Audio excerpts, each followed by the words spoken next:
Hi friends, Ayyanar துணை serial இன்றைக்கி நாளைக்கான எபிசோடு பார்க்கலாம். புதுசாக பார்க்குறவங்களா இருந்தால் சப்ஸ்கிரைப் பண்ணிக்கோங்க, லைக் ஹைப்பு கொடுத்து விடுங்க. வாங்க வீடியோக்குள்ளே போகலாம். நேற்றுக்கு எபிசோடு எதில் முடிச்சிருப்பாங்கன்றது பார்த்தீங்கன்னா, இவங்க சோழன் நிலாக்கிட்ட பேசுகிறதுக்கு வந்திருப்பாங்க. அப்படியே எபிசோடு முடிச்சிருப்பாங்க. இன்றைக்கி பார்த்தீங்கன்னா பல்லவனை ஐஸ்கிரீம் வாங்குறதுக்கு அனுப்பி விட்டுருப்பாங்க. சோழன் வீட்டுக்கு வருவார். நிலாக்கிட்ட பேசுவாங்க. என்ன நல்லா வேலை செஞ்சுட்டு இருக்கிறியா அப்படின்ற மாதிரி தான் கேட்டதுக்கு, நீ ஆஃபீஸ் போலியா, இங்கே தான் இருக்கிறியா அப்படின்ற மாதிரி தான் கேட்பார். நான் தான் காலையிலே சொல்லிட்டேன்ல, இன்றைக்கி நான் வெளியில் போல், வீட்டில் இருந்தால் வேலை செய்ய போகிறேன்னு தானே சொன்னேன், காலையிலே மறந்துட்டிங்களா அப்படின்ற மாதிரி தான் நிலா கேட்பாங்க.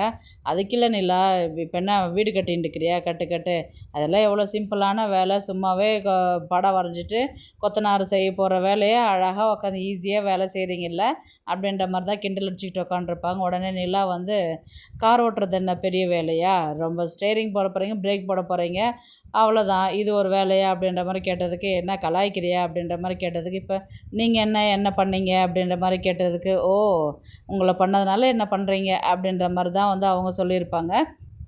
அதுக்கப்புறம் எனக்கு உன் ஞாபகமாகவே இருந்துச்சு நிலா, அதனால தான் உன்னை பார்க்கலான்னு ஓடி வந்தேன். உனக்கு என்ன வேணும்னு சொல்லு, கேளு, நான் வாங்கி தரேன்.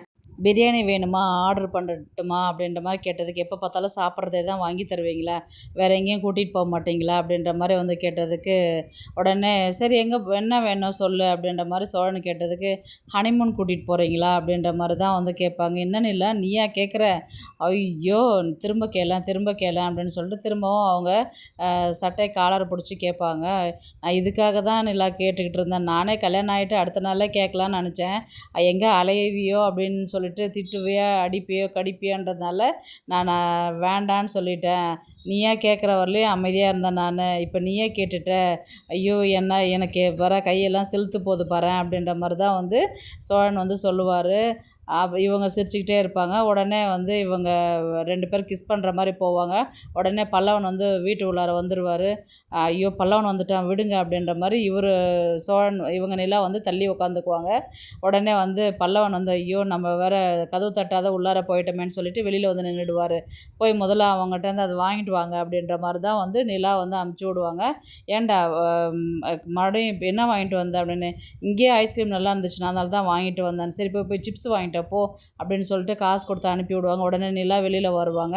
எங்கே அனுப்புகிறீங்க அவனை, வெயிலில் அப்படின்ற மாதிரி தான் சொன்னதுக்கு, சிப்ஸ் வாங்கிட்டு சொல்லி வெயிலில் போக சொல்கிறாரு அண்ணி எனக்கு அப்படின்ற மாதிரி பல்லவன் சொல்லுவான். அதெல்லாம் போக தேவையில்ல, உள்ளே வா அப்படின்ற மாதிரி சொல்லுவாங்க. ஐஸ்கிரீம் 3 பேருமே ஷேர் பண்ணி சாப்பிடுவாங்க. நல்லா இருக்கா அப்படின்ற மாதிரி தான் கேட்டதுக்கு, இதை கொடுங்க அந்த பேப்பர்லாம் நான் போய் போட்டுட்டு வரேன்னு சொல்லிட்டு பல்லவன் போவார். உடனே நிலா நீ சொன்னது கண்டிப்பாக உண்மை தான், நான் மாற்ற மாட்டேயேன்னு, சும்மாவா கேட்பாங்க, நிஜமாக தான் ஹனிமூன் கூட்டிகிட்டு போகிறீங்களான்னு தான் கேட்டேன் நான் அப்படின்ற மாதிரி நிலா சொன்னதுக்கு, ஐயோ அப்படின்னு சொல்லிட்டு ஐஸ்கிரீம் என்ன பண்ணுவாங்க, மாற்றிட்டு இவர் ஐஸ்கிரீம் அவங்க ஐஸ்கிரீம் இவங்ககிட்டையும் கொடுத்துட்டு அதை சாப்பிட்டுட்டு அங்கேருந்து கிளம்பிடுவார் வெளியில். அதுக்கப்புறம் பல்லவன் உட்காண்டிருப்பார். உடனே சேரன் தான் வருவார்.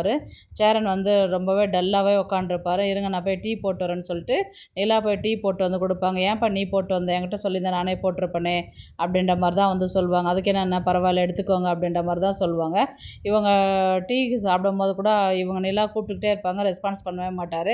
என்னாச்சுன்னா ஏன் டல்லாக இருக்கிறீங்க, என்ன ஏதாவது பிரச்சனையா அப்படின்ற மாதிரி தான் நிலா கேட்பாங்க. இல்லைப்பா நான் கார்த்திகாவை பார்த்தேன், நடந்த விஷயத்தெல்லாம் சொன்னது எனக்கு ரொம்ப கஷ்டமாயிடுச்சு, நான் சின்ன பிள்ளையில தான் அந்த பொண்ணை பார்த்துட்டு இருக்கிறேன், எவ்வளோ சந்தோஷமான பொண்ணு, இங்கே வீட்டுக்கு வந்தோடனே நம்ம வீட்டுக்கு ஓடி பார்க்குறதுக்கு வரும், ஆனால் இப்போல்லாம் வரதே இல்லை. நானும் அன்னைக்கு சோழன் ரிசப்ஷனுக்கு கூட கூப்பிட்டுட்டு வந்தேன், அன்னைக்கு கூட அந்த பொண்ணு ரொம்பவே டல்லாக இருந்தது, இன்றைக்கி எல்லா விஷயத்தையுமே சொல்லி அழுதுச்சு, அதுதான் இப்போ மனசு ரொம்ப கஷ்டமாக இருக்குது அப்படின்ற மாதிரி சொன்னதுக்கு நிலா அச்சோ இப்படி இவ்வளோ நடந்ததானே எனக்கு தெரியாதுண்ணே, நம்ம வேணால் ஒரு எட்டு போய் பார்த்துட்டு வரலாமா அப்படின்ற மாதிரி சொன்னதுக்கு, போகலாம்ப்பா அப்படின்னு, இல்லைன்னா நம்ம வேணால் அவங்க வீட்டில் போய் பேசலாமா அப்படின்னு சொன்னதுக்கு, இல்லைப்பா கார்த்திகாவே வேணான்னு சொல்லிடுச்சு, ஏன்னா எங்கள் அப்பா அம்மா போய் பேசியே அவங்க உங்களை மதிக்கலைன்னும் போது நீங்கள் பேசினா கண்டிப்பாக அவங்க மதிக்க மாட்டாங்க, நீங்கள் போய் அதெல்லாம் பேச வேண்டாம், தப்பாக நினச்சிக்க போகிறாங்க அப்படின்ற மாதிரி சொல்லிச்சுப்பா, அதனால தான் இப்போ யோசிச்சுட்டு இருக்கிறேன், இப்போ என்னென்னா நம்ம பண்ணுறது, இதுக்கு வேறு வழியே இல்லையா அப்படின்ற மாதிரி நிலா கேட்பாங்க.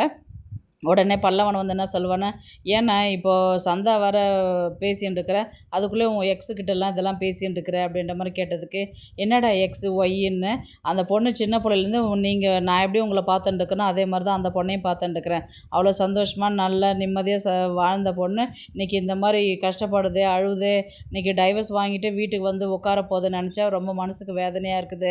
அதை சொன்னாக்கா எக்ஸு ஒய்ன்னு சொல்லின்னு உட்காந்து போய் வேலையை பாடுறா நீ அப்படின்ற மாதிரி சொன்னதுக்கு, நிலா வந்து ஏன் பல்லவா அந்த அண்ணாக்க கஷ்டமாக இருக்குது, நீ ஏன் போய் அதெல்லாம் அது மாதிரி சொல்லிட்டு இருக்கிற, பெரியவங்கிட்டலாம் அது மாதிரிலாம் பேசக்கூடாதுடா அப்படின்ற மாதிரி வந்து சொன்னதுக்கு, அதுக்கு இல்லை நீ இப்போ அவங்க சந்தா கிட்ட பேசிகிட்டு இருக்கும்போது இதெல்லாம் போய் இவங்க இதை பேசிகிட்டு இருக்கும்போது சந்தா வந்து கால் பண்ணுவாங்க.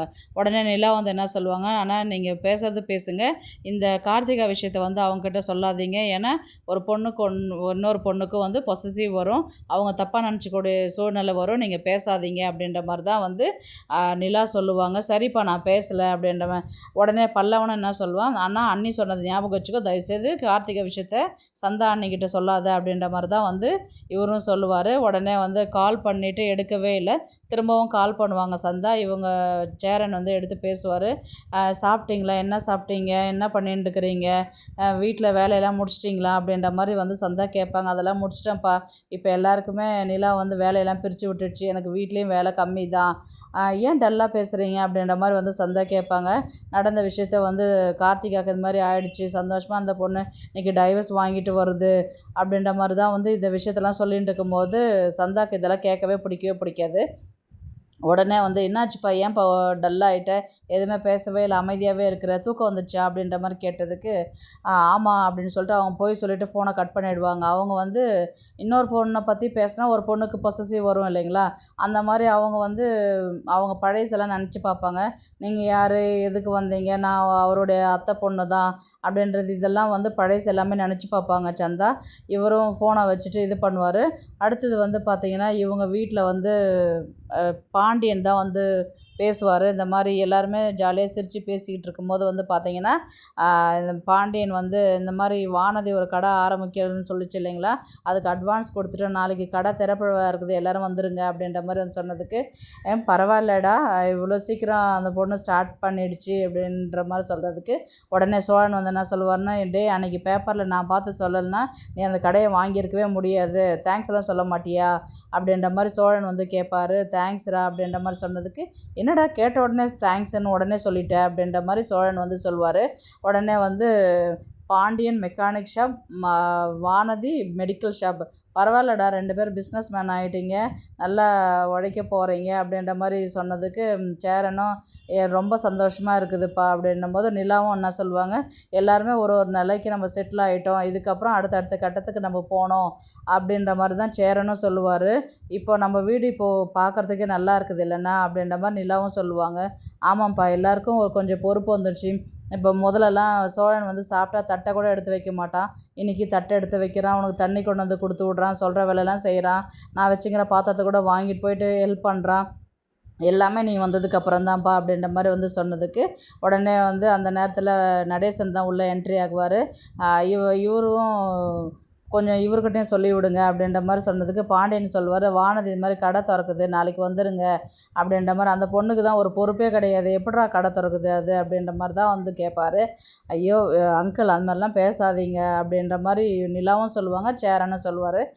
சரி அப்படின்ற மாதிரி எபிசோடை வந்து முடிப்பாங்க. நாளைக்கு வந்து பார்த்திங்கன்னா இவங்க எல்லாருமே கிளம்பி வானதியுடைய மெடிக்கல் ஷாப் ஓப்பனிங் தான் போவாங்க.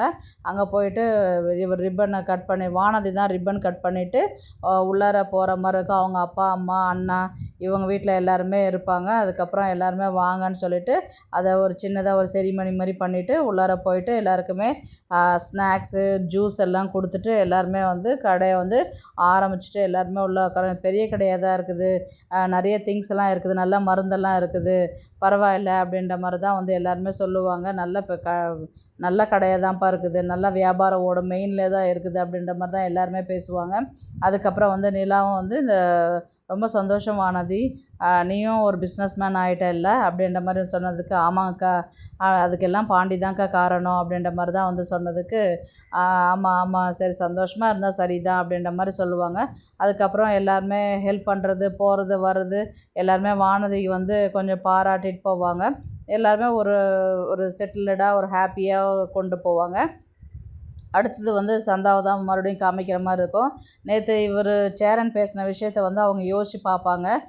இப்போ வந்து அவங்க டைவர்ஸ் ஆகிட்டு வராங்கன்னும் போது இவர் ஏன் இந்த அளவுக்கு ஃபீல் பண்ணார், இந்த அளவுக்கு வந்து அவரையே நினச்சி அவ்வளோ டல்லாக பேசின்றதுக்கு காரணம், இப்போது சந்தா வந்து என்ன பண்ணுவாங்கன்னா, ஒன்று கார்த்திகாவை சேரனுக்கு கல்யாணம் பண்ணி கொடுத்துட்டு இவங்க வந்து விலகி போகிற மாதிரி தான் வந்து கதையை கொண்டு போவாங்க. ஏன்னா ஒரு நார்த் இண்டியனை வந்து நம்ம சவுத் இண்டியனுக்கு வந்து செட் ஆகாது நம்ம லைஃபுக்கு. ஆல்ரெடி வந்து அவ்வளோ பணத்தை வந்து ரெடி பண்ண முடியறதுக்கு சான்சஸே கிடையாது. அந்த கெடுவும் அந்த 6 மாதம் கெடுவும் முடிகிற டயத்தில் இவங்க வந்து பணம் பெரட்ட முடியாத ஒரு சூழ்நிலைக்கு கொண்டு வர மாதிரி இருக்கும். ஆனால் இப்போது கார்த்திகாவுக்கு வந்து டைவர்ஸ் ஆகினதுனால இப்போ அந்த பொண்ணு தனியாக இருக்கணும் போது ஏற்கனவே கார்த்திகாவுக்கு வந்து சேரனை கல்யாணம் பண்ணிக்கிறது தான் வந்து ஆசைப்பட்டாங்க. ஆனால் அது நடக்காமல் போனது. இப்போ டைவர்ஸ் ஆகிட்டு அந்த பொண்ணு தனியாக நிற்கிற ஒரு சூழ்நிலைக்கு இவர் சேரன் வந்து கார்த்திகாவை கல்யாணம் பண்ணுற மாதிரி தான் கதையை வந்து கொண்டு போவாங்க. இவங்க சந்தா வந்து எல்லாத்தையுமே யோசித்து முடிவு பண்ணி, எனக்காக நீங்கள் கஷ்டப்பட வேணாம், இவ்வளோ பணத்தை செலவு பண்ணி எங்கள் அப்பா கிட்ட கொண்டு வந்து கொடுத்துட்டு என்னை கட்டிட்டு அவங்க சந்தோஷமாக இருந்தால் தான் நீங்கள் சந்தோஷமாக இருப்பீங்க. அவங்க கார்த்திகா அழுதுன்னு இருக்கிறாங்க கஷ்டப்படுறாங்கன்னும் போது நீங்கள் என்கிட்ட சந்தோஷமாக வாழ மாட்டீங்க அப்படின்ற மாதிரி தான் சந்தா அதை ஃபீல் பண்ணி சந்தாவே வந்து விலகி போகிறதுக்கு நிறைய சான்சஸ் இருக்குது. சேரன் மறுபடியும் வந்து கார்த்திகாவுக்கு ஒரு மறுவாழ்வு கொடுத்து அவங்கள வீட்டில் கொண்டு வந்து வச்சுக்கிற மாதிரி தான் வந்து கதையை வந்து கொண்டு போவாங்க. அதுக்கப்புறம் வந்து பார்த்திங்கன்னா சோழன் வந்து நிலா கிட்ட தான் வந்து கேட்பார், நான் ஹனிமூனுக்கு 3 பிளேஸ் வந்து செலக்ட் பண்ணியிருக்கிறேன் நிலா, உனக்கு எந்த பிளேஸுன்னு நான் ஆல்ரெடி சர்ப்ரைஸ் கொடுத்துருந்தேன், உனக்கு எதனா பெஸ்ட்டு இடம் பிடிச்சிருந்தா சொல்லு நீ அப்படின்ற மாதிரி தான் வந்து சோழன் வந்து கேட்பாங்க. அவங்க நிலா வந்து ஒர்க் பண்ணிட்டு இருக்கும்போது இது கேட்டதுனால அவங்க கடுப்பாகி, நானாவது ஹனிமூன் போகிறேன்னு சொன்னதாவது சும்மா பொய் சொல்லாதீங்க சோழன் அப்படின்ற மாதிரி தான் வந்து இவங்க சொல்லுவாங்க. பொய் சொல்கிறேன்னா நிலா நீ தான் காலையில் சொன்னையே அப்படின்ற மாதிரி தான் வந்து சொல்லுவாங்க. அது வந்து உடனே பாண்டியன் கிட்ட தான் வந்து சொல்கிற மாதிரி தான் இருக்கும். நேற்று சொன்னா இல்லைங்களா, அவங்கக்கிட்ட டிஸ்கஸ் பண்ணுற மாதிரி இருக்கும்.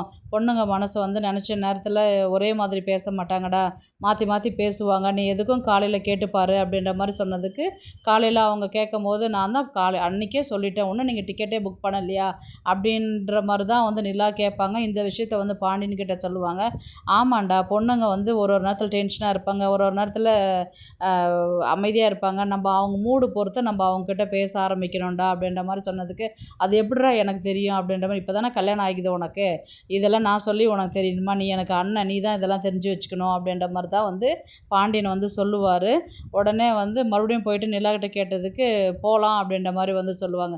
அடுத்த நாள் ஈவினிங் கேட்கும் போது நான் சொல்லவே இல்லைன்ற மாதிரி தான் இருக்கும். என்ன நிலா மாற்றி மாற்றி பேசிகிட்டு இருக்கிற அப்படின்ற மாதிரி தான் வந்து சோழன் வந்து நிலாக்கிட்ட கேட்குற மாதிரி தான் வந்து கதையை கொண்டு போவாங்க. பார்க்கலாம் ஹனிமூனுக்கு ட்ரிப்பு போகிறாங்களா, இல்லை அது கேன்சல் ஆகுதா, இல்லை இவங்க கார்த்திகாவுடைய கதையினால் இவங்க சேரன் வந்து கார்த்திகா அம்மாக்கிட்ட கஸ்தூரி கிட்ட போய் பேசுகிறதுனால ஒருவேளை கஸ்தூரியே வந்து சேரன்கிட்ட என் பொண்ணுக்கு ஒரு வாழ்க்கை நீ கொடுப்பியா அப்படின்ற மாதிரி வந்து சேரன் காலில் விழுந்து கெஞ்சி கேட்குற மாதிரி தான் இருக்கும். அத்தை அப்படின்ற மாதிரி தான் வந்து நீங்கள் போய் என்கிட்ட இந்த மாதிரி பண்ணலாமா அப்படின்ற மாதிரி தான் வந்து கதையை முடிக்கிற மாதிரி இருக்கும். பார்க்கலாம் கதையை வந்து எப்படி எடுத்துகிட்டு போகிறாங்கன்றது. சேரன் கார்த்திகா கல்யாணம் நடக்குமா, இல்லை சேரனும் சந்தாவும் பிரியக்கூடிய சூழ்நிலை அமையுமான்றதை பார்க்கலாம். இந்த வீடியோ உங்களுக்கு பிடிச்சிருந்தா ப்ளீஸ் லைக் பண்ணுங்கள், ஷேர் பண்ணுங்கள், சப்ஸ்கிரைப் பண்ணுங்கள். தேங்க்ஸ் ஃபார் வாட்சிங். இந்த வீடியோ பிடிச்சிருந்தா லைக் பண்ணுங்க, நம்ம சேனலை சப்ஸ்கிரைப் பண்ணுங்க. உங்க ஆதரவு ரொம்ப முக்கியம். நன்றி.